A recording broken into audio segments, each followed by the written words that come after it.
Nothing contained in this podcast should be considered a substitute for professional medical advice. This content does not represent our respective employers and is purely the opinion of the podcast hosts. We are not your personal medical providers. Sorry, friends. So, if you have any questions or concerns or seeking advice, diagnosis, and or treatment, please seek individual, personalized advice from a healthcare provider in your area. We are not liable for any risks or issues associated with using or acting upon the information contained in this podcast. This is intended for educational and entertainment purposes only, so enjoy the ride.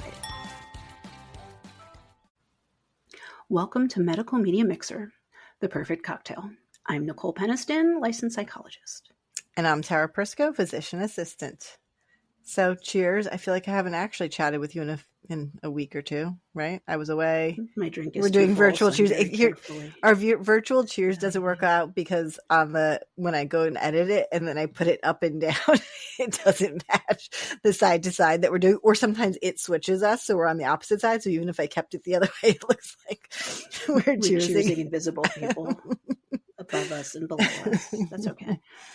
Cheers to everyone all around. First taste of the drink. It is interesting. It is strong. Mine is very strong. It's got 35 ingredients. Mine has 3, but it's all alcohol. So. Mine's mostly alcohol. Nice. I got to open that giant bottle of vodka that I won. Ooh, exciting. I had to go buy Tito's actually this week because I was like, I'm running out of alcohol. Yeah. So actually that brings me to one thing that I decided that I was going to jump into Chat GPT and have it give us ideas on things to do with the pod. Uh-oh. So I had a nice conversation with Chat GPT today. Actually, it was super helpful. It actually was. And I screenshotted a bunch of stuff. So we'll have to chit chat later about some ideas.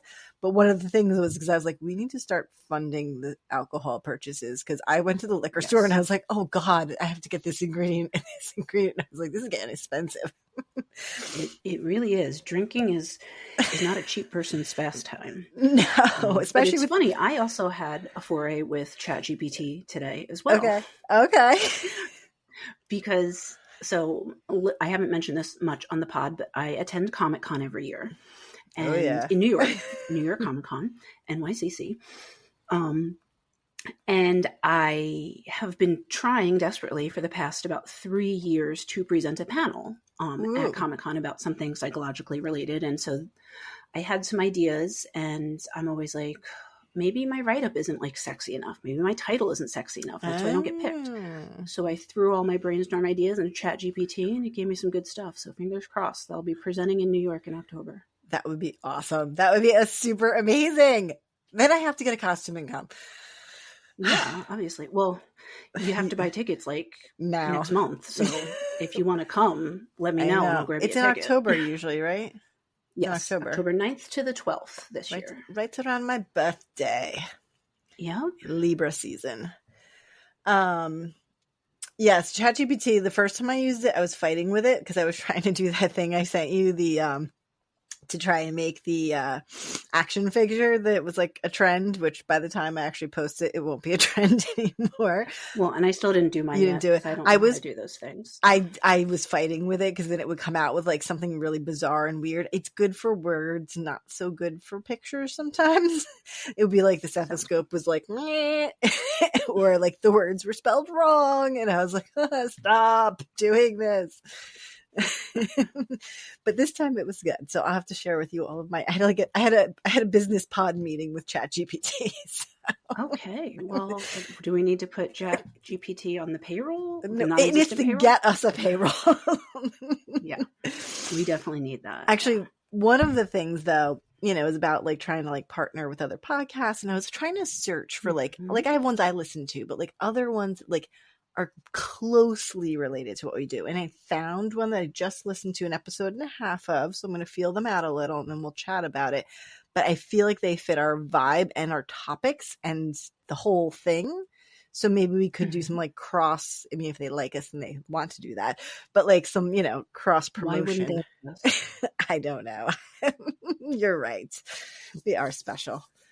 I do have a question for you, though. Yes, ma'am. Any bumps in our listenership lately? We've been doing a lot of in-person marketing lately. Any changes? So actually, New part of listeners out there, hopefully. we have like some new actual like random countries listening. The US stuff, you know what I think it is? I think a lot of people we know in person are like, sure, I'll listen. They listen to episode 2, but they're not just, it's not in their routine to be a podcast listener. Like if you aren't already one, it's like may or may not be your thing. I have a few who've done that, but I haven't seen a huge, like that was part of my look for today was like, what do we need to do to like mobilize things a little more? I think what we're doing is really cool, but I just feel like we're stuck. We're a little stagnant. Like we have consistent people, but not like growth. But I did on some random site, I texted you this, that I was looking and you can find stats outside of our own stats that I get. And that we were the 125th best medical podcast in Malaysia. And we have exactly got 124 other folks ahead of us in Malaysia alone in medical podcasts. We have 7 downloads. We have 7 downloads this month from Malaysia. So that's probably one person who listened to 7 episodes. Hi, Malaysian person. I like you. There. I wish I knew the language to say hello in your native tongue, but I don't. But you know ours and you're listening to us. And I had to I was like, I'm pretty sure I know where that is in the map. Let me go check and make sure I know for sure. I was like, I know the vicinity. And I did. And I was correct. But yeah, we had a couple of countries pop in there. I think Poland, Russia has a few more. I'm trying to think. India had a few more. So, we have some. You know what? Maybe our listenership is international and maybe we just need to embrace that. Right. Oh, and I told you I met a friend in Tennessee. Hi, Tammy, if you're listening. I have to email her. Hey, Tammy, never met you, but I saw your email in our inbox and I got super excited. And she followed us on socials. And I know that we have 2 recent listens in Tennessee. So maybe that's her. But she was a really, really fun person at a moonshine and whiskey tasting in Gatlinburg, Tennessee. She was so much fun. And so I was like, we're vibing here. I'm like, you can make some cool cocktails. Yeah. So we'll have to see. I'll have to email her back and reach out. But I just got back into like life after being off for a week and work. And that was enough for me. Yeah. Well, and I'm traveling next month, so maybe I can make some outside of our state connections during There you go. Well. Remind me where you're going. I forgot. I'm going to Sonoma. So oh, yes, I remember. Wine country. Oh, my God. We have to do a wine-themed stuff, too, because, like, cocktails, I don't know. I'm fine with anything that is alcoholic. Yeah. Of any nature. Well, I'm not a big beer fan, but I'll take one for the team if you want to do some beer. All right. I bet we can find... Actually... I got to find a media piece that matches this, but there is a disorder that would go with beer very well. Have you heard of auto brewery syndrome? Yes. Okay. I actually have. So maybe where you get drunk, but you're not drinking. Yeah. I've heard of that before. No, I have to probably find on some true crime podcast or true crime show. Yeah. I might have heard it on Cell Phones. I don't remember. But anyway, that's interesting. Anything good for Easter? Just spent some time with the fam. Went to brunch with my mom on actual Easter. Hung out with my family the Saturday before Easter. And my aunt, who maybe she listens, maybe she doesn't. She said I was the most talkative that I've been. And I said it's because I've had a few drinks. Well, Either that or because I'm practicing talking every week. So yes. Oh my goodness. Because my entire career is silence. That is right. Fact. Yes. What's interesting is, I would say, I think people would consider you if they met you in certain circumstances as an extrovert, but I don't think you're a pure extrovert. I'm an extroverted introvert. Yeah, I'm a combo too, for sure. But I would say I do need to recharge on my own. I definitely need space and time. But in certain situations I can, but I don't think I'm not the person who will walk up and introduce myself usually in a social situation. I'm not that. Not at all. But it's interesting. Yeah. Mixtures. I don't think that's a black and white thing, Definitely not. But I do think I've, for a very long time, been very conscious about when I want to turn it on versus when I don't want to. I wouldn't say that I'm shy or antisocial to that effect, but definitely, you know, I find my crew and then you guys are stuck with me forever. So you're welcome. That's it. All right. You ready to get into our crazy topics of the moment? I am. I believe our topics are somewhat related today. They are. We're getting sleepy. Oh, please. I have work to do after this. I can't Me get too. too sleepy. I did not finish all my work today, and it's been crazy. Okay, I'm just scrolling to the bottom where I can get to my cocktail. Okay, there we go. Do you want me to pronounce it for you since you said it for me? Yes, because you are super French. Le Fatigue. Okay, it's Le Fatigue. Okay, people. Le Fatigue. It's called Le Fatigue, a rye whiskey cocktail. It is a bold whiskey sipper to combat palate fatigue. Right? Oh, I'm just looking at the picture, actually. I just realized that mine is not the color in the picture. What color is it supposed to be? Well, theirs is like a reddish brown. I think it's because the maraschino liqueur I used is not colored, I assume. Oh, okay. That makes sense. So it is 1.5 ounces of rye whiskey, which I had to go and buy because I have bourbon and I think Irish or Scottish whiskey, but I did not have rye. This is where it gets weird. 3/4 an ounce of the Angostura bitters. So like I saw that when I was typing it in, tiny bottle. And I was like, keep going. I've never had to use so much bitters. Usually it's 2 little shakes and that's it. And then 3/4 ounce of maraschino liqueur. So I use that Luxardo brand. Luxardo are the ones who make the really good cherries. So I was like, oh, that looks good to me. I think that's the only maraschino liqueur they had in the store anyway, but it tastes good. It tastes good. I like it. So yes, Le Fatigue. So we are going to cover. Have you watched The Sandman? I have not. It's on my list because I really like Neil Gaiman. Comic-based. Yeah, and that's the funny thing. Even though a lot of his stuff is comic-based, I'm more familiar with like his film work, and I haven't really. He did. What was the one with the guy with the monster with the eyes on his hands? Oh, I know. Yeah. I think he wrote that. Wow. I mean, I know American Gods. Labyrinth? No, not Labyrinth. No. Yeah. Anyway, American Gods, yes. Yes, American Gods is not Angels, Demons. Angel. Oh, Good Omens. Isn't that him too? Good Omens? Good Omens, yes. Yes. So I've read and watched both of those. So The Sandman is another work of Neil Gaiman, however we say that, based on a comic that was out from 1989 to 1996, and it was actually published by DC. So it was picked up by a major comic company. But the TV show came out in August of 22 with 11 episodes, and supposedly a new season will be coming out this year, according to my sources. So it's an interesting concept, and I had forgotten that I had watched a significant portion of it and then hadn't watched the very end for some reason. My husband and I fell off in like the last episode. For some reason, we never finished. So I actually rewatched because I was like, let me remind myself everything. Most of what we cover in this is the first episode. So it's about Morpheus, who is basically a personification of dreams, and he's one of the 7 endless, who are sort of, they don't call them gods, but godlike. So, you know, in the world of Sandman, the human beings fall asleep. They're transported to the world of dreams and nightmares, and Dream, Morpheus, is, you know, guides them through, along with destiny, death, desire, despair, delirium, and destruction. I like that alliteration.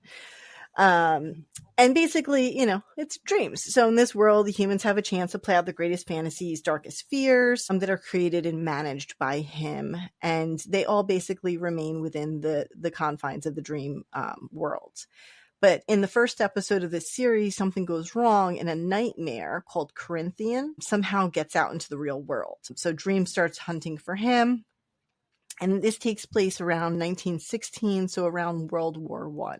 And so it shows you in England, we meet another character a gentleman named Roderick Burgess. They call him the Magnus. He's an elderly man, very wealthy. He's grieving the loss of his son who died in the war. And he became obsessed with dark magic, and he hoped to imprison the angel of death to get his son, bring him back to life. So I know, we never want to bring people back to life. It never goes well. Never goes the way that it's supposed to. So I think right. we've watched enough horror movies to know about that.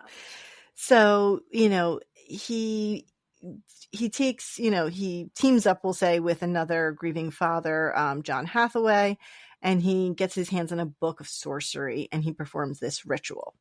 And it sort of works, this magical ritual. He summons a god and traps them inside a sigil, but it's not the angel of death he catches, it's Dream, who happens to be in the human world trying to chase the other guy. And he just was trying to get that guy back, and now he's imprisoned.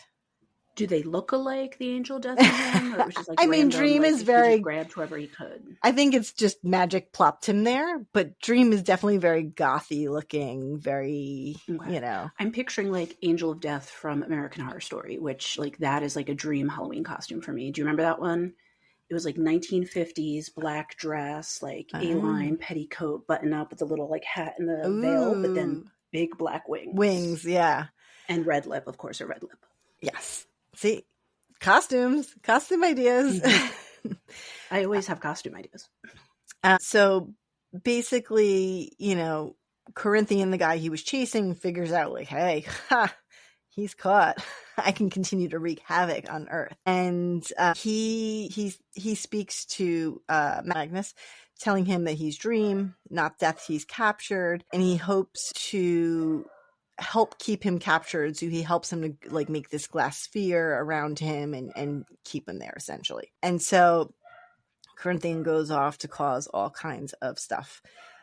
Meanwhile, while Magus takes Dream's belongings, so he has very, very important belongings, a pouch of sand, an emerald necklace that prolongs the wearer's lifespan, and his creepy helm. He has like this sort of, I don't know how to describe. My hands are doing things that the podcast people can't see. A face mask. So it's a helm. It's kind of like a World War I era gas mask. That's what it says in the description I was reading. Once Dream wakes up, he tries to strike a deal with him in exchange for his freedom, wealth, immortality, but Dream refuses to even speak. He just sits there quietly. He sits in captivity for a decade. So. Oh, no biggie. Just like a decade. Chilling. That's cool. But while he's unable to supervise the Dream realm, all hell breaks loose, we'll say. Chaos ensues, right? So in the real world, millions of people are either unable to wake up and are trapped in an endless state of sleepwalking or sleep, or they can't sleep at all. And so I'll finish sort of the episode, but this is sort of the piece we're talking about. So if it was you, which would you prefer? Sleep. Yeah, me too. As long as I'm comfy, I'll sleep. I will sleep forever. And so this is what we're talking about, which is the mysterious sleeping epidemic, basically in the 20s and 30s. So, Dream wants to, of course, get out and fix that. And then we're also kind of watching Magus's second-born son, who's this young child. He's a kid, so he's kind of intimidated by his father. He kind of like hangs out in the big rich house, but he really wants to set Dream free. Along the way, the son meets this woman who becomes the father's mistress, and she eventually becomes pregnant. After the father, Magus, tries to force her to have an abortion, she flees and she takes money, but she also takes all of Dream's possessions, which are super important: his helm, his sand, and that necklace. Of course, the Magus is not super happy about that. And so he tries to strike a deal with Dream so that he'll hunt her down. Dream kind of sits there, stays quiet. And Alex is a little bit older, a little more bold, tries to make an arrangement. And he offers to set Dream free. But before he can respond, the father comes in and things turn violent. And the son shoves the father and accidentally kills him. So, it happens, Alex now is the man of the house. He finishes, talking to Dream, and he says he'll set him free if he promises to do no harm to him or his lover, who's a male. Dream has learned not to trust humans, so he again stays silent. Now we jump 100 years. So we jump 10 and then 100, where Alex is now an old man himself, and he's in a wheelchair. And one last time, he offers to set Dream free in exchange for he and his lover's protection. And one last time, Dream just sits there silently. But as he wheels Alex away in the wheelchair, he accidentally breaks the seal. There's like a sand seal around the glass dome that he's trapped in. And when the seal has now been broken, he chooses to kind of just keep walking and just see like if Dream will leave. So Dream zeroes in on the guards. He, of course, tricks him into shooting the glass sphere because he gets into his head. He escapes. He goes back to his dream world, and basically she tells him like, hey, all hell's breaking loose. You're going to have to go round up that Corinthian guy, and you're going to have to fix things. So that's basically the way this episode ends. This is a lot that happens in that first episode. It's like a whole movie, essentially, in that first episode. And so Dream goes off to find all of his belongings and, fix the world. So the medical part of things. It was a very long description of that, but it's an interesting episode.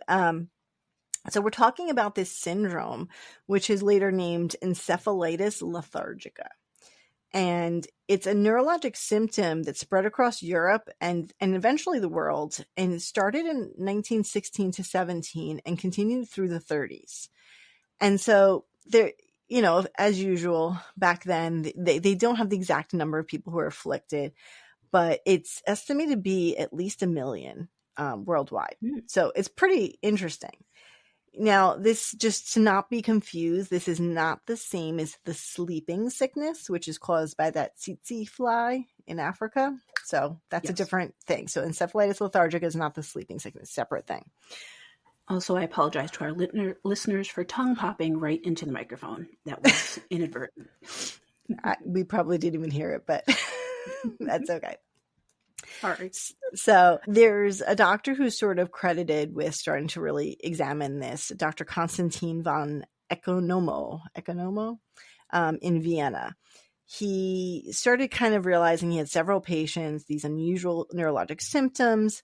They were admitted with like varying degrees of neurologic things, meningitis, things that looked like multiple sclerosis, delirium, but none of them really matched those diagnoses. And so he kind of pulled it together that maybe this is all the same thing, and it's neither of those.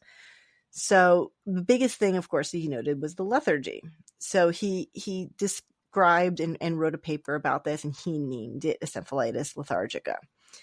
And there's another contemporary of him who happened to, in a separate place, in a military hospital, French physician, René Cruchet, who also kind of came to the same conclusion. So it's always interesting in medicine because this happens a lot where two people in separate places around the same time come up with the same conclusions.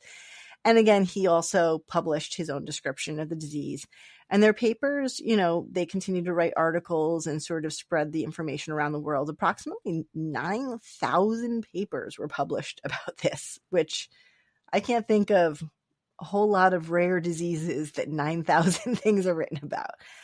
And so, they did look back historically. And this reminds me of the Choreomania episode where they kind of said, well, there were other similar episodes to this. So they said the English sweats, apparently, that was a epidemic in 1529. Problem.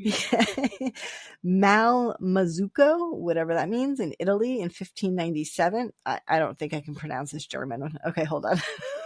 Let's see if I can do it. Where is it? I want to give it a shot. Is it? No, it's good. It's in like one of these articles that I like pasted information into my document.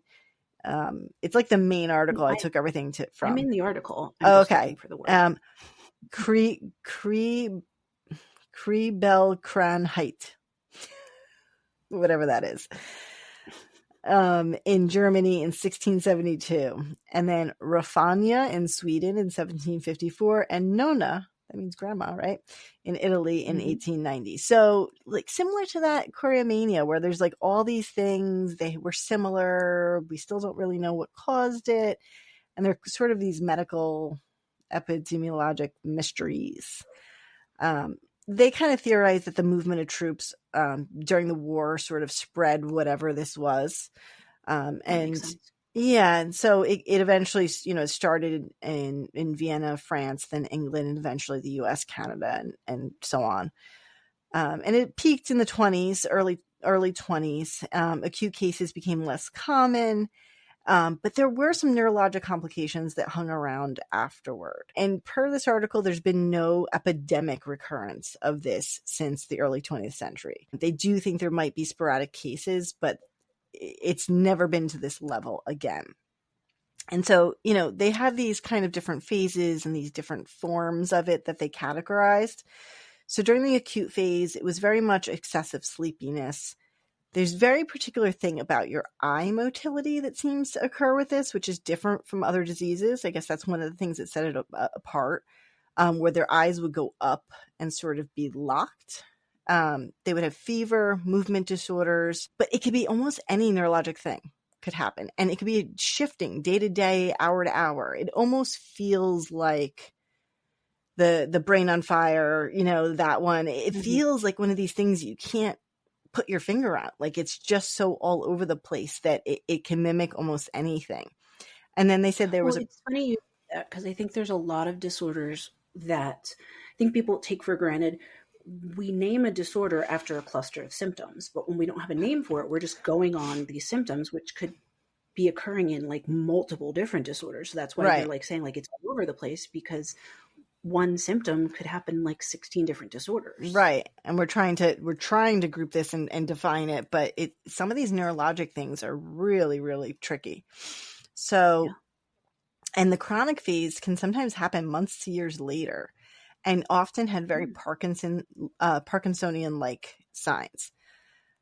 So he came up with these classifications of different forms. One was called the somnolent ophthalmoplegic, so that would be somnolent, sleepy, ophthalmoplegic eye. That was the most common, and that usually developed right after that kind of initial flu-like. They were dazed, confused, delirious, had sort of similar signs to meningitis. So meningeal irritation usually would be if you move your neck, you would have pain. Cranial nerve palsy, so that would be cranial nerves. We're not going to go into all that, but you know the cranial nerves. Basically, they're all assigned to different things, usually in the head and neck area, including your eyes, your mouth, your tongue, things like that. And that would affect the eyes specifically. And then it was just this overwhelming desire to sleep. I mean, sleep for abnormally long periods of time, but they were easily awakened and aware of things that were happening while they were sleeping, which is very strange. And they did say the mortality rate for this type was pretty high. That was somewhere around 50%, which is pretty wacko. There was another form called the hyperkinetic form, which was more like a manic phase. And they had chorea, which we talked about. Go back to the choreomania episode. And a myorrhythmia of the ocular and masticatory muscles, that be your eye and your mouth muscles. So just abnormal pulsations of those muscles. More restlessness, weakness, very different. It's reminding me a little bit about when I covered insomnia and that fatal familial insomnia. Some of those symptoms people were seeing then, but we know that that's really just in one specific genetic line. Interesting. Yeah. And these people had like hallucinations, day and nights were mixed up. So it seems very different. I'm not sure how you even connected these two types. And then the last one was this amyostatic akinetic form, and that was the least common. Rigidity, lack of movement without weakness, very, very slow to move their posture, very sort of stiff, we'll say. And then they would have that waxy flexibility, which I feel that was also in the Brain on Fire, wasn't it? Yes. Where you could hold your arm up and then they could sort of move it, but like you would... Yeah, it was part of the catatonia symptoms. Right. So they were immobile for long periods of time, but the rigidity could be overcome with slight external force. They were mentally intact, but they had a very masked faces, which is something we see in Parkinson's. So their emotions were hard to read. And that one, he actually even says right here, similar to the catatonia described in the episode, but MDMA encephalitis. See, I wrote myself a note and I forgot even wrote myself that note. Well, and I was just thinking too, you were talking about you said something about masticatory, like the cranial nerves. If the nerves are damaged or not working to control your facial muscles, you're going to have that more blank masked expression. Right.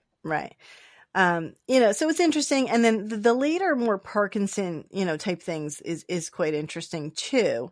And they kind of felt that about 50% of Parkinson cases in the decades following were actually related to this. So, which is interesting. That's what I was thinking when you were talking about. I was thinking about, which I'm sure you'll get to, awakenings and things like that. Right. So, the other thing though that was a little bit different from true Parkinson's disease. So remember, these are Parkinsonisms, so they're Parkinson's-like. They had that. Whoever that Parkinson guy is he's got a lot of stuff named after him. So good for him. It's true.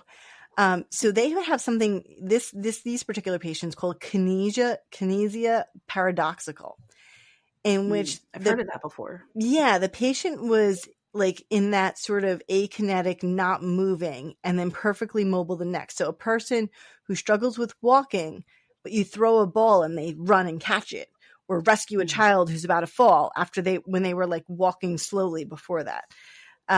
So it's interesting. I tell you, the brain and nervous system is wacko. It really is. It's fascinating, and it's crazy how in 2025 we still know so very little about it. Right. And there are, of course, with anything neurologic, there can be chronic forms that have psychiatric manifestations, euphoria, increased sexual drive, hallucinations, excessive puns, joviality, and silliness. I like that part. So it's quite interesting. And then they would have these other things, these crises with the eyes, the oculogyric crisis, where that upward deviation, the eyes, and they couldn't control it. And so they were awake and conscious, but their eyes were basically stuck. Do you think that would cause like damage to the eyes after a while? I'm just thinking of like this strain of the eyes. The eyes are controlled by muscles. So there's some of the cranial nerves. You always have to remember all these things in school. No, I'm not going to remember. SO4, something to SO4. Anyway, superior oblique is cranial nerve fur, but I can't think of the first part right now. But, it's nerves that control those muscles. Like any muscle, I don't think there can be like a severe damage. It was the signaling that was causing it. So think about misfiring of that nerve, causing that muscle go, and just tighten up. But just like any muscle, generally it should be okay. So, one of the things, that we're going to cover separately, so we're not going to go into this, but, this is partly these patients with this Parkinsonism later is really what they were doing, trying to treat in that movie Awakenings. And when the guy developed levodopa, that doctor that you remember his name, and I don't remember his name, that you told me the other day. Oliver Sacks. That guy. So it was these patients later who had these chronic Parkinsonism that helped him develop levodopa, the drug that we now use for Parkinson's. And then, as far as just what causes this, we still don't know. Just like choriomania, we have a lot of theories.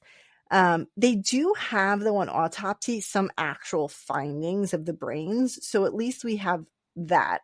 So they had hyperemic meninges. So meninges is the covering of your brain. And so that would be basically swollen and redness.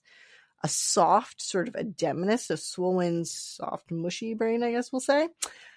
A reddish discoloration of the brain stem, and then certain areas like the upper midbrain, substantia nigra, showed the biggest changes, and then the basal ganglia, pons, medulla, and thalamus. So it's interesting. There was definitely inflammation in some of the blood vessels. There were hemorrhagic inflammatory lesions. The brains were kind of a mess afterward. Obviously, these patients died, so they were probably the more severe cases. And they said that when they're trying to figure out what caused this, they're like, well, we already know narcolepsy is a real disorder. We know what that is. So this is not that. And obviously, this is a lot more severe sounding than simple. Narcolepsy sounds simple compared to this. And not hypersomnolence, of other things. They really went down the road of infection, really thinking that's probably the biggest theory, that this was caused by infection. They did on some of the autopsies also see the neurofibrillary tangles, which is what we see in Alzheimer's. Mm-hmm. So that was something they did see on some of these. But basically, it's tough because they can't really tell whether they over or under diagnosed this because it was so new. So they don't have great numbers on what that means. I think the post-mortem exams were really the best thing they had to really, truly, truly diagnose it based on those features.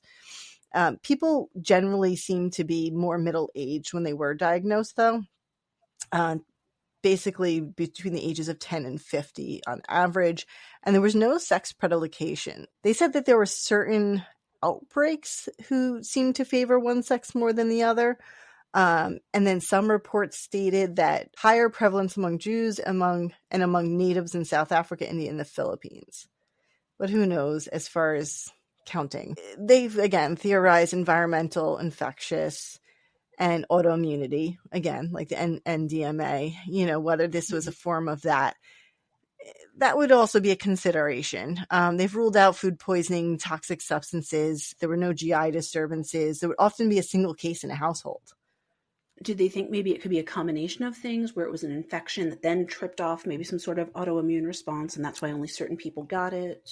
Right. I mean, that could be very similar to, obviously, recently, COVID, who some people got that severe inflammatory cascade and some people didn't. And so maybe, yeah, I mean, that would sort of make sense. They did, theorize that it may have been related to the Spanish flu epidemic.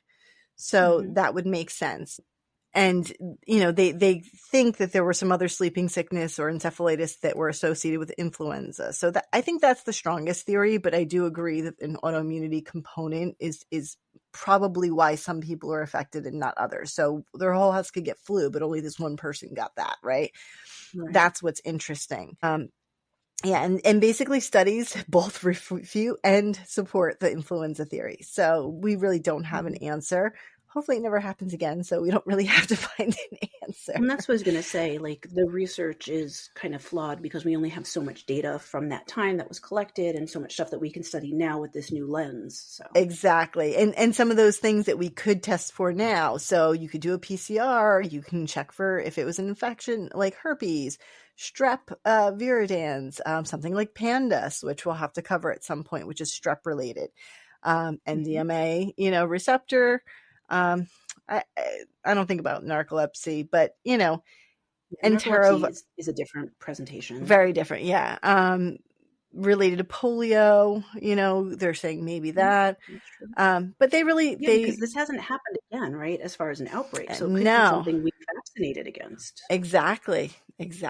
So polio would actually be a good theory in that perspective, especially because time frame and neurology and that effect in the neurologic system.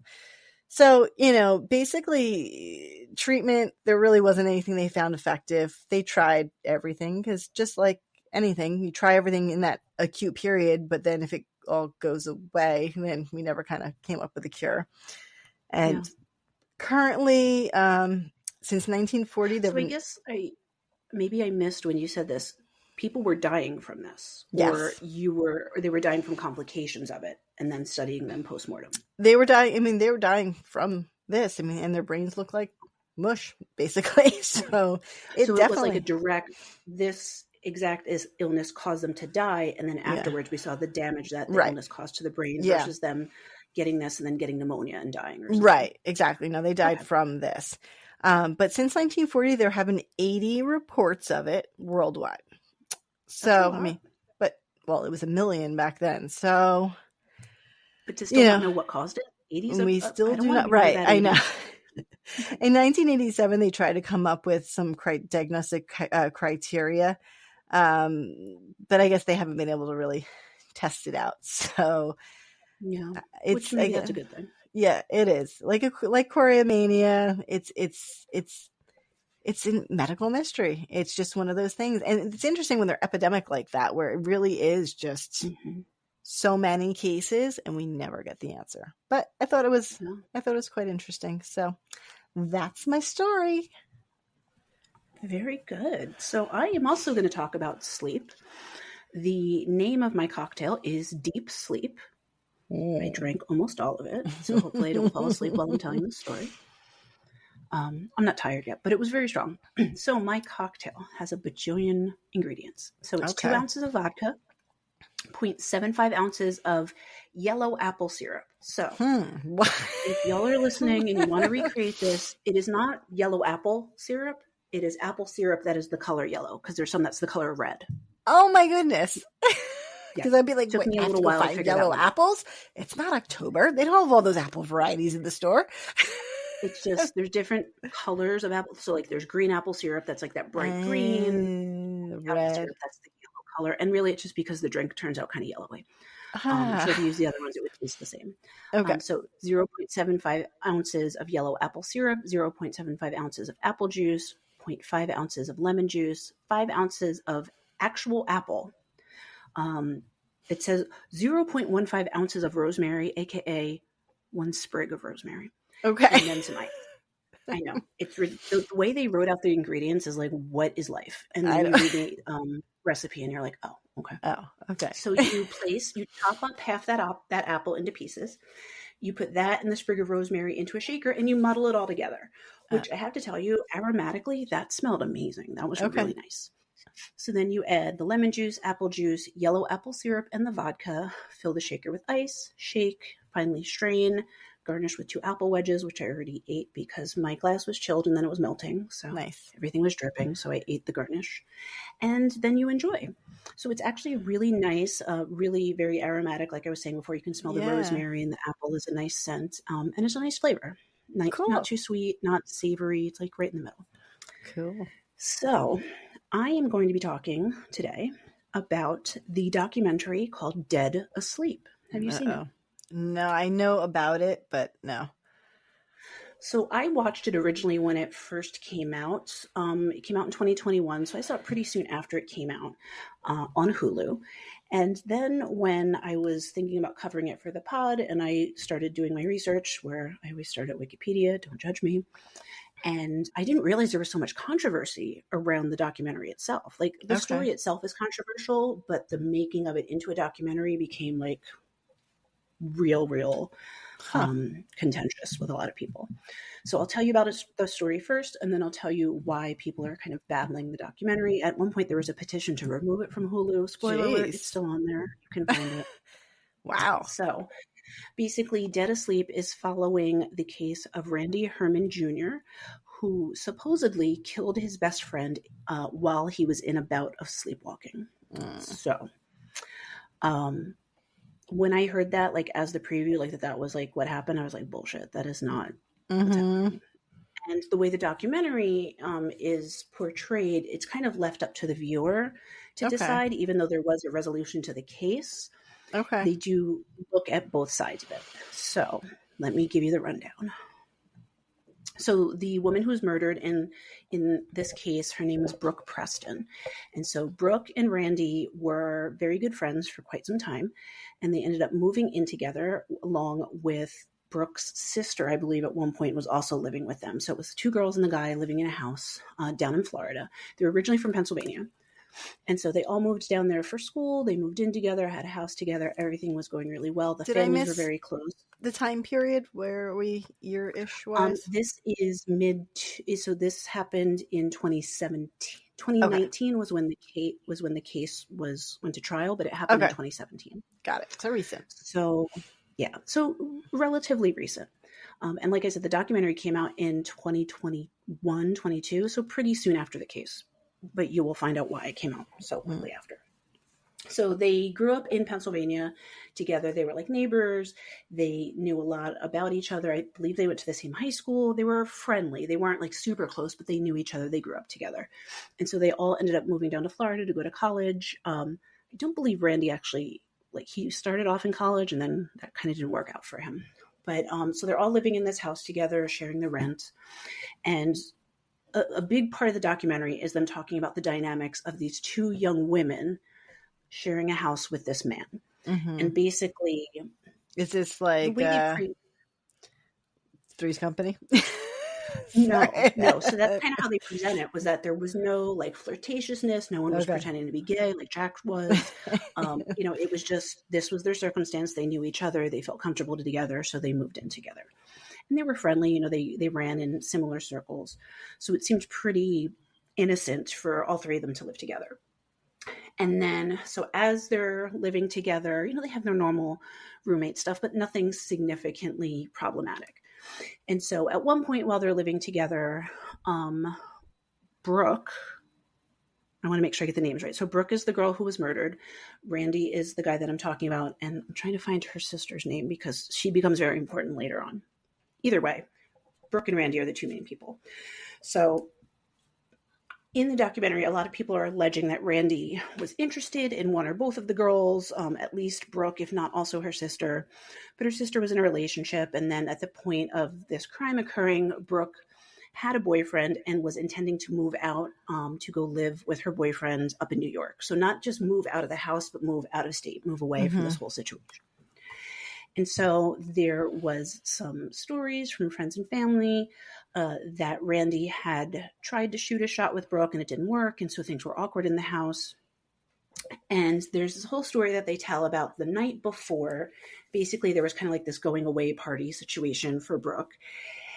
And they claim that Brooke went into her room at some point during this party and Randy was standing naked in her closet. Okay. And so obviously that is going to make somebody be like, what the hell is going on? What's the problem? But other people were claiming that he was drunk. And so he got so trashed that, he stripped down, went to, go to bed, wound up in her closet or something like that. Got it. So apparently he goes to bed, party ends, Brooke is literally moving out the next day. So she's kind of, after the party's over, gathering up her stuff, things like that. So supposedly in the morning, on the March morning in 2017, he says that he was asleep and she woke him up to say goodbye. And he remembers watching her leave the room. And then he had given her a t-shirt that she left behind. So he remembers getting up, picking up the t-shirt to like bring it to her. And then he doesn't remember anything else. Then he claims that he woke up at some point thereafter, covered in blood, standing over her dead body. And there was a knife in his hand. Okay. And so then he decides he's going to leave the house. So he leaves the house, goes to a nearby park where he then calls 911 and tells them that whole story that I just told you. So in his defense, and I'm putting that in air quotes for anyone who is listening, he's not necessarily fleeing the scene. He's just walking away from the scene and then calling and turning himself in. He stays at the park. He's cooperative with the police. He tells them everything. They arrest him. He goes along with them. They take him to the police station. He's like, she's dead. I must have killed her. Like, look at, like, he's not trying to deny any wrongdoing in this, but he's really saying, like, I don't know what happened, but I know I must have done something because who else could have done this? And so then everybody's like, well, what the heck does this mean? So they start to try to put together a timeline that is really disjointed about what happened. So they don't know exactly what time Randy went to bed that night. But they said that in the past, he would stay up all night using drugs or alcohol and then sleep during the day. So it wouldn't necessarily be unusual for him to be up all night and then sleeping in the morning when she was getting ready to leave. Okay. He also definitely admitted to a significant history of using drugs and alcohol to escape a difficult family life. He had some trauma of his own. And so at the time that this was all happening, he definitely wasn't in a good place emotionally. He was using and drinking. And so he definitely was not, this innocent person that they start off by talking about him. So I'm trying to think if there was anything else relevant up to this point in the documentary. So they don't know what time he went to bed. They have both timestamps from the video that was at a neighbor's house, like of, the Ring camera or whatever, they could see their house. They have videos of Brooke leaving the home, coming back, doing things. So they know like when she was last seen alive, they know when she went into the house, and then, she never comes back out. So the timeline that they find out from the surveillance video is that we don't know what time Randy went to bed, but we know that he very easily could have stayed up all night. We do know that Randy texted Brooke in the morning between 7:45 and 8 a.m. asking her to come by and pick up the t-shirt that he had bought her, wanted to give her, like, because she was going away. My opinion, I'm going away. We've lived together. You're giving me a t-shirt? Like, yeah, mail it to me. That's a little weird. Yeah, it's a little weird. It's weird on many levels. I don't know. Maybe there is some sort of significance or an inside joke, but whatever. Right. I don't know if I would necessarily, if I'm trying to move out of state that day, I don't know if I'm making a stop at your house for a t-shirt, but whatever. So he said, come by, get the shirt. I'm going to try and stay up until you stop by. But if I go to sleep, just wake me up to say goodbye. So that's between 7:45 and 8 a.m. She arrives at the house between 8:35 and 8:37 a.m. This is, again, based on like the timestamp of stuff. And then at approximately 8:49 a.m., so less than 10 minutes later, witnesses testify hearing screaming coming from the house. Oh, wow. And then around 9 a.m., that's when Randy leaves the house. And at 9:05, he stops at the park and he calls 911 and says that someone has been murdered. And then when they come to the park to get him, he explains this whole story that I just told you. It's very quick. Yeah. Yeah, very, very quick. And everybody, like, I just hit the mic. Sorry, guys. Everybody from like the police to the prosecutors to the defense, everybody feels like he legitimately just seems confused about what happened. Like, he doesn't seem like he's trying to lie, but he's not. Right. Like, he's got these big blanks in the story that don't add up, but he's also not trying to defend himself. And so everybody thought, like, he's not trying to hide anything. He's trying to be as honest as he can. He just doesn't know what the hell happened. Jeez. So he claims that the last thing he remembers is Brooke coming in the house, getting the shirt, leaving his room, and then he woke up. And then after that was the waking up covered in blood. So they think that it's kind of unusual that if someone was trying to get out of a crime, that they would give those 2 points in time as recall, because it's basically saying, like, I'm the only one who was there who could have done it. Right. So that was kind of suspicious. So the defense team is like, oh, well, he must have been asleep. He must have been sleepwalking. And so they did have a history of, just knowing his medical history, that he had been quite a sleepwalker for most of his life. So that was not unknown, but it was never officially diagnosed. So it was witnessed by his mother and his sister on several occasions. He was never violent, but they knew that he'd been sleepwalking. On one occasion, his mother said that he rode a bicycle while he was sleeping. Okay. It's not unusual. It's possible. But they feel like it was a combination of amnesia of the murder from sleepwalking. Like, he wasn't fully conscious. So that's what I told you I have a sleepwalking child. So now I'm going to have nightmares about, like, murderous children. I'll get into that. So there's no need to worry. So then, of course, the prosecutors are like, no, he did this on purpose. He's a sexual pervert. Like, he was hiding in her closet naked. Like, he wanted her and she was moving away to be with this guy, and he was jealous. So he wanted to have sex with her and she turned him down. So he killed her in a fit of rage and upset. Right. That doesn't necessarily add up either, because there's no kind of history other than that one incident the night before. There's no history of him trying to initiate some sort of sexual relationship with either of the girls who lived in the home. Right. And they don't 100% go into it in the documentary, but it seems like they're alluding to the fact that they either thought that he was gay, like just not attracted to the women, or that he was asexual and just not sexually attracted to anyone.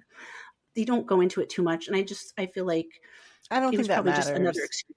Yeah, exactly. Right. It didn't really seem relevant to the case, because whether he was sexually attracted to her or not, he still killed her. Right. And it wasn't like she wasn't naked. He wasn't undressed. There was no semen on the scene. So there was no sight of, a sexual assault being involved in any of this. So why are we even talking about this? It shouldn't matter. And so essentially, I'm not going to go down the whole rabbit hole of how court works, but most people who listen, or most people in general, have seen Law and Order or one of those crime shows. So there needs to be reasonable doubt as the standard for guilt. So you need to be able to convict someone without reasonable doubt, saying that they definitely did it. There's no doubt in my mind they did it. Mm-hmm. And so if you're thinking about all the stuff that I've laid out, there's a lot of doubt one way or the other. Like both sides don't really have a solid case. Right.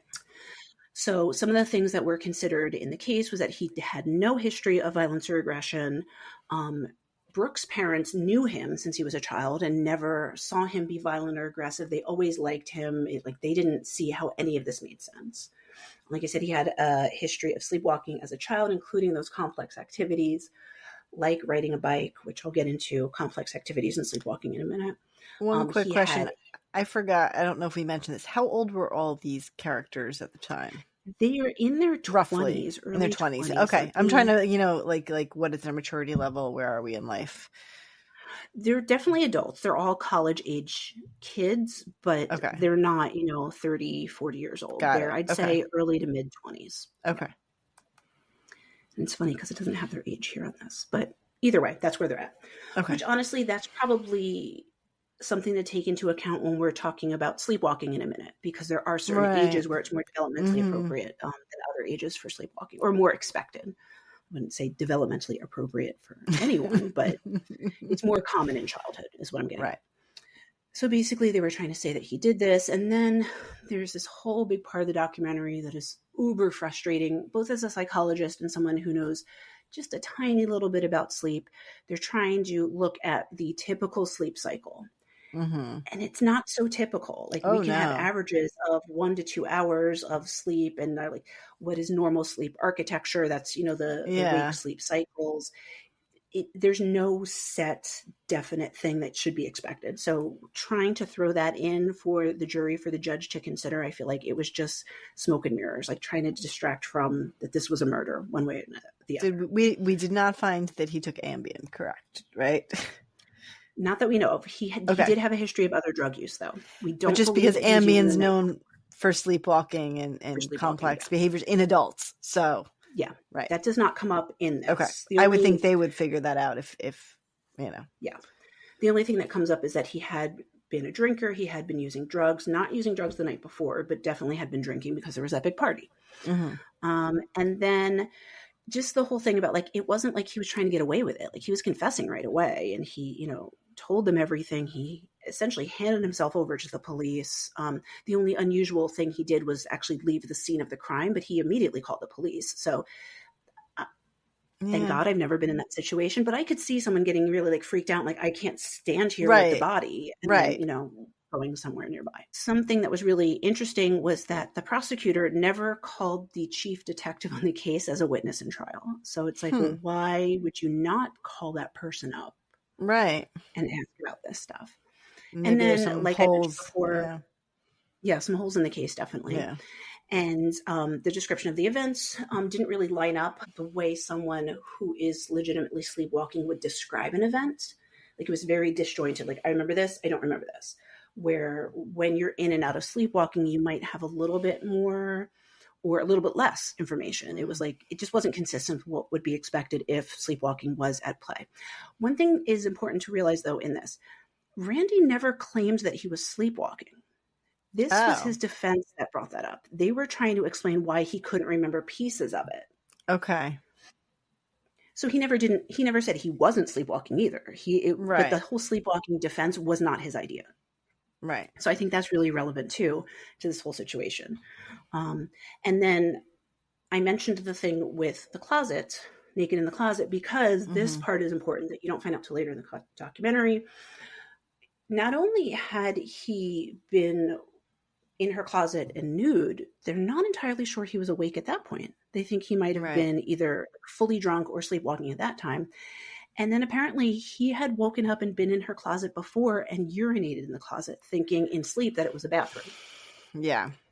So that complicates things as well. Right. Because then it changes the whole perspective of him being in the closet naked. Maybe he was trashed. He went to sleep naked. He had to pee. He wandered in there. She found him in there and then he woke up. Right. There could be other things going on. So what do you think they did? You think he got prosecuted? I mean, I would say no. Well, it depends also on the charge. Are they saying murder, manslaughter? What? You know what I mean? There's different standards, right? This wasn't a planned murder. That's for sure. Right. I mean, manslaughter or some sort of other offshoot. Like, I don't know all the definitions of the law. Maybe if it was one of those. But straight up murder. No. But you're forgetting the main thing. He confessed. Yes. So murder or manslaughter doesn't matter. He's still going to prison. It's just how much time. So that's really what they were all arguing over, was how much time he was going to get. Do you know, does it say what the actual official charge was? You know what I mean? Because, like, the prosecutor... I don't have it. Yeah, it's been a while since I watched the documentary, so I don't remember exactly. Because there are different definitions, right? Yes. Like, I'm not a law person, but I listen and watch a lot of true crime. Depends right. on, yeah. But there is, like, a different definition. Murder in the first degree implies intent. Right. Manslaughter does not. It implies that there was no intent, but you are taking responsibility for the crime. So, yes. So manslaughter I could he was see. Definitely going to get it. Yeah. Right. Yeah. So he did go to prison, and the jury wasn't totally sold that he was sleepwalking, but there was also, it sounds like there was still some reasonable doubt, but because he was admitting to a crime, it was really between that murder in the first degree versus manslaughter. So he did go to prison for manslaughter. And at no point has he ever said he was innocent. So it's like, after watching the whole documentary, I'm just like, well, but there's no, but there's no, what was the point? What's the word? Not motivation. There's no, my brain is. There's no motive. No, you're right. No motive. I'm like motivation, motive. Yeah, there's no motive. Yeah. Like there's no motive. And throughout, he always said he thinks he was awake. So he said, and I have a quote from the trial transcript. And this is from, I think it's the police saying what he said in his interview. He said, "I think I was awake. Well, I don't know. I'm a little hazy about it. I don't know. I might have been vividly dreaming. No." And then in the trial, they say no. Every time you heard the defendant say it himself, both in his clinical interviews and the doctors, he always said he was awake. So again, that's why I said before, the sleepwalking defense was not his idea. Interesting. But just blacking out, drunken blacking out. I mean, I said before, he did admit to using drugs, using alcohol, often staying up a lot of the night and sleeping during the day. So definitely there were things that were contributing to a disrupted sleep cycle that could cause him to be more likely to sleepwalk. But that doesn't necessarily mean that it was sleepwalking that caused him to murder her. Right. But then, like you said, no motive. He was remorseful from the start. He never, showed any ill will towards her. The only thing people can think of is that she was moving out to be with another man. But again, brief psychotic episode. Is that a thing? That's a thing, right? It is. Brief psychotic episode. There you go. Brought on by drugs and sleep disturbance. I don't know. No, you're right, but that's essentially what they were claiming. Yeah. Yeah. So the criticism and the controversy about the documentary itself. So this is bizarre to me because I've watched this documentary, I believe 2 full times, maybe like 2.5 times. Because there were a couple parts of it I couldn't remember in the beginning. So I watched like a part of it when I was prepping for the podcast. Clearly not all of it because I'm a little, whatever. We're not going to get into it. I did my work. I did my homework. But Brooke, the victim, her family is throughout it. They're all through this documentary doing interviews, talking about the case, talking about their daughter. You see them in court. They are a huge part of this documentary voluntarily. They knew. Right. The documentary comes out, and her sister, who used to live with them, posted a TikTok saying that Hulu was forcing her and her family to relive the worst days of her life. I mean, no. And that they had refused and I'm sure you got to be interviewed for, participate in, or give consent to the making of the documentary. Yet y'all are in it. What did they do? Tie you up? I mean, they were sleepwalking in it apparently as well. Yeah. And I bet you got paid for it too. They probably did. Mm-hmm. So then the film was heavily criticized by her family. Basically, so the other family members who are clearly in the documentary, they are criticizing it more for saying that we thought it was going to be neutral and it's clearly in favor of him. Mm-hmm. I don't think the documentary is clearly in favor of him. I think it's clearly in favor of, hey, this defense doesn't add up. Right. Versus saying he didn't do it. And so as of January 5th, 2022, 100,000 people had signed a petition demanding Hulu remove the film from streaming. Well, it's 2025 and it's still up there, folks. So that petition didn't go anywhere. But I think it is exactly because, like I said, Brooke's sister, Jordan, is claiming that her family wanted nothing to do with it. But there are family members in this documentary clearly being interviewed. So maybe they thought the documentary is going to be something different, and that's what she's talking about. But her one TikTok video wasn't adding up either. So there's a lot of things here that don't add up. That being said, this family lost their daughter. It is a terrible experience. I don't know if I would necessarily sign up for a documentary one way or another if I was in that. I would have said no thank you completely. Right. So we don't know what those things leading up to them being part of the documentary, like how that happened, or maybe all that stuff that we see of them was taken from public footage, from like the news or, you know, the trial. So it's kind of hard to tell, but they're in the documentary. Yeah. And I don't think that was ever a secret that they were going to be in the documentary. Right. So let's talk about sleepwalking, also known as somnambulism. So I definitely was a sleepwalker.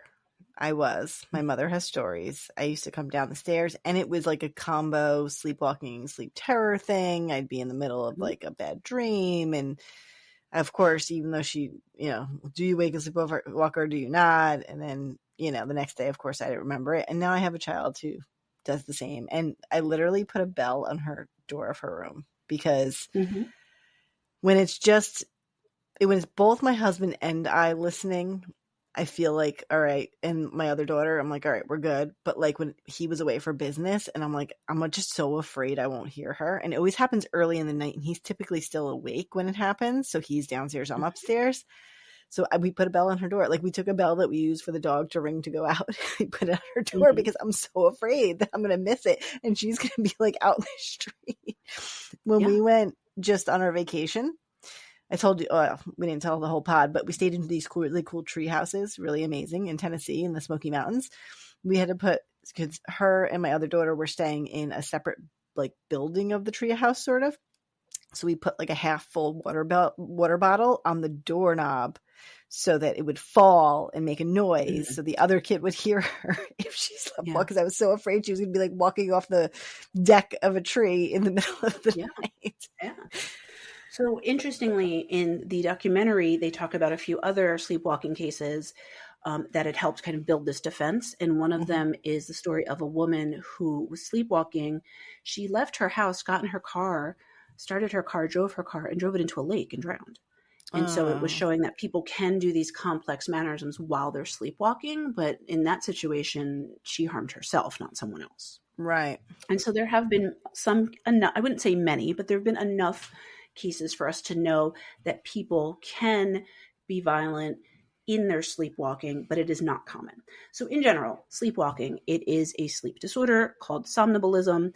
It is essentially what it sounds like. People get up, walk around in their sleep. It is much more common in children than adults, and children usually outgrow sleepwalking by around the teenage years. Some people it lasts a little bit longer, but most people, if you've had it at one point, you tend to grow out of it. If it happens once in a while, not a big problem. There's really no treatment. You just let it happen. But if it's something that's happening frequently, that can suggest an underlying sleep disorder because your body and your brain are not resting and getting what you need to get through the day. So if this is now happening time after time after time, it's going to have other effects, not just, you got up in the middle of the night and walked around. Sleepwalking in adults is often part of another sleep disorder. If it's happening in adulthood, it's usually connected to a medical condition or something else. It can be a medication side effect, like you were saying, for Ambien. Right. And so if you're having someone who's an adult sleepwalking often, that's something that you want to check into because that can be more dangerous. Like I said, you can get in your car and drive or things like that. How about substance use? Is that correlated as well? Yes. Yeah. I'll get to it. Okay. Sorry, I'm jumping. So the symptoms of sleepwalking, it usually occurs early in the night. So about 1 to 2 hours after falling asleep. So earlier in your sleep cycle. It's not going to happen during a nap. Typically it can happen, but usually not often because if you're napping, your sleep cycle is slightly different. I'm not going to get into all the sleep science stuff, but it typically tends not to happen during naps. And then a bout of sleepwalking tends to happen for several minutes. It can last a little bit longer, but usually not, much longer than 10, 15 minutes. So people who are sleepwalking can get up and out of bed, walk around. They may just sit up in bed and open their eyes, have a glazed, glassy-eyed expression, not respond or talk to others, be hard to wake up. They can be very confused for a short time after fully waking up, not remembering that they've sleepwalked, have difficulty functioning during the day because they're not getting that full amount of sleep. And then they can also have sleep terrors, which typically the hallmark for that would be screaming, waving of arms and legs. Sleep paralysis is different. That'll be a whole nother talk. Oh, There's that's a really great another movie one about that. I also have a spouse with that sometimes. So I Sleep got all this paralysis is scary. I got all the sleep stuff in my house. Yeah. Maybe we need to look into what's going on environmentally in your house if there's a lot of sleep disorders going on. I'm good now. I don't sleepwalk anymore. I think it was the same age too. It was around 9-10 years old, I think. So yeah. So people who sleepwalk, they can do their normal activities like get up, get dressed, eat, talk, but usually they're not like having a conversation like we are. They may just be talking and no one's there or saying, their normal things. So I think part of that is important for people to realize. A lot of times the things that these people are doing while they're sleepwalking are typical normal things of the daily routine. So if you would think if you or I was sleepwalking, I might get up, go downstairs, put on a pot of coffee, get ready for work, but it's, 2 a.m. and I'm asleep because these are routine activities. So there's not as much thought and brain power going into it. It's a lot of automatic stuff that we do. They could also take part in what is called, quote unquote, unusual behavior, such as passing urine in the closet. My theory with that is that they think that they're in the bathroom. It's more of a understanding where you are in space. Yeah. I mean, but that's interesting. You hear that a lot. Like I have heard that urinating in a weird place in a closet specifically a lot. Yeah. But if you think about it, next to the closet, the bathroom is probably one of the smallest rooms in the house. Right. So I could see how mistaking that if you're not fully conscious. Yeah. So interesting. You can get injured because you can fall down the stairs. Jumping out of windows has happened. I don't know too many stories about that, so I'm not going to go down that rabbit hole. And people can become briefly violent when confused after waking up. So we're going to get more into the violence during sleepwalking because it can happen, but not in the way that it's talked about in the documentary. Okay. So, like I said, when you would see a doctor is if it's happening frequently, if you're getting injured while you're sleepwalking, if it's impacting your ability to function during the day. Factors that can lead to sleepwalking: stress, fever, sleep schedule disruptions, travel, sleep interruptions, not getting enough sleep, substance use, especially alcohol, restless legs, GERD, certain medicines like we were talking about, hypnotic, sedatives, a lot of mental health medications can exacerbate sleepwalking. It's usually if you already kind of do it and then you're taking this medication, it might happen more. Yeah. But if you've grown out of it, it's unlikely. I wonder if those ones that cause like vivid dreams, like Chantix for smoking cessation, I think that's probably one that can do it too. Yeah. And then some factors for sleepwalking, why some people get it where others. It can run in families. It's more common if one parent has a history of sleepwalking, and then obviously even more common if both parents have some sort of sleep disorder, not necessarily just sleepwalking. So, yeah. There you go. Yep. And then, like I said before, tends to happen more often in children than adults. If it's starting for the first time in adulthood, it's definitely going to be a sign of something else going on. Yeah. So that's somnambulism in a nutshell. Help, I'm in a nutshell. Sorry, every time I say in a nutshell, I always think that. And then things to do if you or someone you love is a sleepwalker, you want to make sure that they are safety first. So like you were saying, try to do something to keep them in a safe area, make sure they're not leaving. Oh, I'm sorry. Another cause of sleepwalking, which I should know because I worked in this field, brain injury can definitely mess with your sleep and perpetuate any new sleep disorders. Especially also, encephalitis can cause a lot of sleep issues. Alzheimer's patients too. Yes. Yeah. Yeah. I mean, that's an acquired brain injury, essentially. Your brain is changing. And their day-night gets screwy. And I actually currently have a patient who the poor, wife's been dealing with that, trying to make sure he stays in the house kind of thing. Yeah. And so ways to treat it, like I was saying before, there's cognitive behavioral therapy for insomnia, which is really just going to address sleep issues in general. Even though it's called CBTI, it can just talk about how to improve your sleep in general. So it can treat that. even though it sounds counterintuitive, there's certain medications you can take to reduce sleepwalking, but those are not things that should be taken long-term. It should just be a short-term fix. Improving your sleep hygiene, anticipatory waking. So this is something we've all had, where it's like you get up at 6 a.m. every morning, you don't set your alarm, and now suddenly it's 5:55 and you're restless and you're kind of waking up. So that anticipatory waking is kind of your body gets set into a schedule. Right, but no, there's a technique which we tried and backfired, anticipatory waking, meaning 2 hours after said person has fallen asleep, wake them right before the sleepwalking usually occurs. Yeah. Mm-hmm. And then it backfired and turned off at the path. Yeah. But it backfired in our house and turned into like a weird sleep terror thing that was not good. I'm like, never again. Just let it happen. And then, like you were saying, like putting bed alarms, door alarms, motion sensor lights, remove tripping hazards from the floor, closing or latching doors or windows, trying to close off stairways if you can, if it's possible, removing sharp objects and weapons out of reach. So, and you're laughing, but I've heard of so many people who sleep with a gun beside their bed or under their pillow, or knives. And a lot of times those people have had trauma, and so that's why. But still, if you're a sleepwalker, you don't want that stuff readily available, and then you don't know what you're doing with it, or even just accidentally injuring yourself. Accidentally, yeah. So, violent behavior and sleepwalking. According to a review of studies completed in the journal called Sleep, capital SLEEP, all capital letters, they said that violent behavior tends to occur in slightly different ways in sleepwalking versus sleep terrors or confusional arousal. So in sleepwalking alone, the violence occurs after the sleepwalking episode is triggered and underway. So it's not like you start sleepwalking, immediately murder somebody and whatever. You're already sleepwalking and it's happening during the course of the sleepwalking. And so the important part about that is that this person is moving through the environment. And so a lot of times that violent behavior is triggered by coming in contact with another person and being like startled. So it's almost like a startle response, but they're still not fully awake, but it's like in their sleep, dream, sleepwalking, whatever, they're just going about their day. And all of a sudden there's a person there. And so now you're scared. But a lot of times, even then, that violence tends to be pushing, hitting, punching, not grabbing a knife from the kitchen block, Right. That's that next step right there. Exactly. Which again, we don't know where the knife came from, where he got it from. Like maybe, unfortunately, he's one of those guys that sleeps with a knife, near his bed. People do it. I know it sounds bizarre to some folks, but it is something that it's not like I've never heard it before. I've heard it quite frequently, honestly.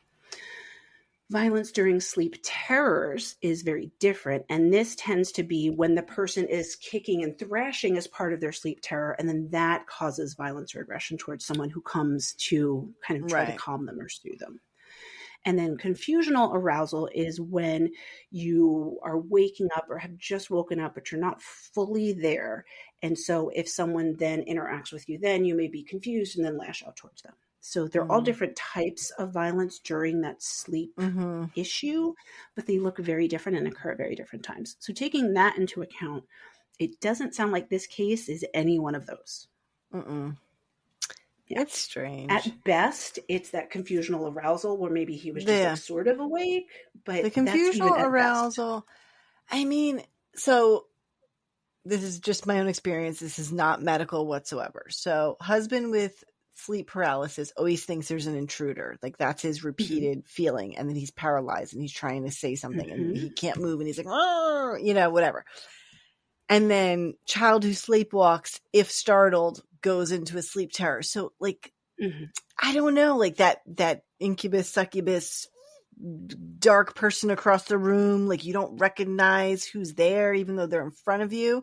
Because I've had this where child like recognizes me and then doesn't recognize me. And then could this all have been accidental? Like, you know what I mean? Like he was sleepwalking, drinking, startled arousal, confused of who was in front of him, thought it was an intruder. Like that kind of makes sense. Yeah, the other thing that we haven't even covered, and it's not really talked about much in the documentary, and I think it's too much of a deep dive to go into here, but like when we're dreaming, when we're sleeping, we're still ourselves. So maybe he had some resentment for her moving out. Maybe there were some negative feelings that he was suppressing during daytime, but then when you're sleeping, those inhibitions are lowered, and so maybe some of that was coming out, even if he didn't mean to intentionally harm or kill her. Maybe he was really upset with her because she was leaving him and leaving their little cute roommate hood. And he, like I said, he was having a lot of trauma in his life. A lot of things were not going well, so definitely under a high amount of stress. Yeah. And I'm not going to go through it now because I've been talking for a long time already. Okay. But in the show notes, there's a really good article talking about the functional neuroanatomy that goes into difficulty with sleep, specifically aggression during sleep. There can be brain lesions, there can be changes in the cerebral spinal fluid, all different kinds of things that can impact impulsive violence in sleep. That's what they're calling it, impulsive violence during sleepwalking. So with that, that's even important too, because if we're saying if someone is harming someone, if someone is being violent in their sleep, we're saying it's impulsive. So this is not something that is premeditated, that is thought out. So using that as a defense alone is already going to be one of those mitigating factors, that it was an impulsive act versus a premeditated act. Yeah. So yeah, that's what I've got to say about that. I definitely want to at some point talk about that Night Terrors documentary I mentioned to you, because they do go into that whole mythological incubus, succubus thing, and why that was created and what it really means for us when we're having those sleep problems, which is really fascinating in and of itself. And I really like that documentary because I told you it talks about it's a real person who lives near where we used to live, where we all grew up. And so it's kind of cool to like hear a story of somebody who was close to home having these night terrors. There's even this one scene where like they show a shot of the street, and I'm like, we all have been down that street before. Oh, wow. We know it. Yeah. It's pretty cool. So that's the brain is so crazy. And you chose to study it. And I can also talk about narcolepsy one day. That's a different one too. Yeah. That one's trickier, but we got lots of ideas to. I have an interesting patient experience who now is diagnosed with narcolepsy, but was using opioids for many, many years, and they thought that they were falling asleep because they were nodding out. But then they were clean for multiple years and it was still happening. And so it was quite interesting because they were like, oh, wait, this wasn't the drugs. This is actually something else. Or maybe it was something they originally had and the drugs made it worse. Right. But the brain, it's crazy. It's crazy. I study lots of parts of the body. The brain is definitely the craziest of all of them. It is. It's the most fascinating, and it controls every single thing we do, and that's why I love talking about it. Speaking about the brain, I haven't watched it yet, but new season of Black Mirror's got some trippy ass stuff on it. Yeah. And I might need to. I mean, there's some old Black Mirror episodes that I would love to cover. But I feel like then it would become all that Nicole talks about is Black Mirror because I'm obsessed with that show. What is the old, now this is that they say it's similar. My brain is not going to talk about it. The old, yes. I'm like the old show that had these vignettes. Mm-hmm. Okay. And there's some lot of freaky stuff on Twilight Zone that could probably be psychological for sure. Well, and even the newer Twilight Zone by Jordan Peele has a lot of like really good stuff. And there's this show called Roar. It's a short-term series. I think there's like 4 or 5 episodes, all by women directors, all about women experiences. But it definitely has a little bit of a Twilight Zone-y feel to it. I watched one episode where, long story short, it's about this African-American woman, and she suddenly becomes super successful in Hollywood. And, she's networking and she's wheeling and she's dealing. And then all of a sudden she's showing up in these meetings and people literally can't see her. It's like she's invisible. And so I was like, wow, like she got her seat at the table. Now nobody can see her. Like, what the hell? Like, it was very trippy. Very cool. That's very trippy. All right. Yeah. Well, more trippy things to come, I guess, on the pod. We just got to get the word out there. So all of our listeners, this is my appeal. Tell 3 friends. 3 friends? What if they don't have 3 friends? Tell 3 strangers. Tell 3 people. You can Google what if you have social anxiety? Write it down and write it down. Passages. like a note at the bank No teller. excuses. Everyone can do this. Tell your Starbucks barista that that's your name, and they'll write it on your on cup. your socials. You don't have to talk to anybody to do that. But literally, if you just tell them the name, you can Google us, and the first thing that comes up is links to Apple, Spotify, iHeart, So yeah, just tell the peeps.